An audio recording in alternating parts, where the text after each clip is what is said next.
అన్ని దానాలలోకెల్లా అన్నదానం ఎందుకు అంత గొప్పగా ఉంటుంది అంటే, కర్ణుడు ఎన్నో దానాలు చేశాడు, కానీ అన్నదానం చేయకపోవటం వల్ల ఆయనకు స్వర్గంలో నీరు కానీ ఆహారం కానీ అందేది కాదు. ఆయన తిరిగి మరలా భూమిపై వచ్చి అన్నదానం చేశారు.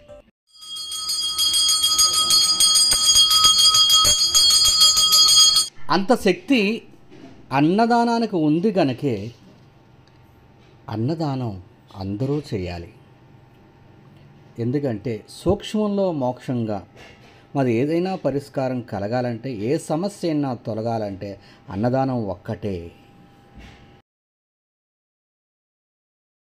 గతించిన మన పితృదేవతల పేరున క్షేత్రాలలో, ముఖ్యంగా కాశీ, అరుణాచలం వంటి పుణ్యక్షేత్రాలలో ఈ విధంగా అన్నప్రసాద వితరణ చేయడం వల్ల పితృ దేవతలు సంతోషించి వారి ఆశీర్వచనంతో మనకు కామ్యాలు నెరవేరుతాయి.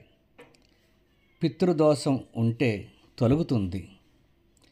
ఇలా శుచిగా శుభ్రంగా ఎవరైతే అన్నప్రసాద వితరణ చేస్తారో వారికి ఆయురారోగ్యాలు అష్టైశ్వర్యాలు సిద్ధిస్తాయని పురాణ ఇతిహాసం. అన్నదానం అంటే హోటల్లో ప్యాకెట్ కొని తీసుకొచ్చి దానం చేసేది కాదు. వండిన దగ్గర నుంచి వడ్డించిన దగ్గర నుండి ఎంతో భక్తి శ్రద్ధలతో వచ్చినవాడు భగవంతుడు అని తెలుసుకుని చేయడం అన్నదానం ప్రాధాన్యత.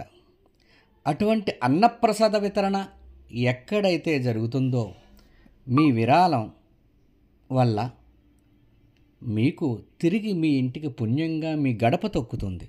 అందుకే అరుణాచల క్షేత్రంలో భక్తులకే కాదు, బ్రాహ్మణులకు, ఇలా సాధువులకు, గిరి ప్రదక్షిణ చేసేటటువంటి ఎందరో భక్తులకు నిత్యం, ముఖ్యంగా పౌర్ణమి సమయాల్లో, పర్వదిన సమయాలలో అన్నప్రసాద వితరణ ప్రతి నెల జరుగుతుంది.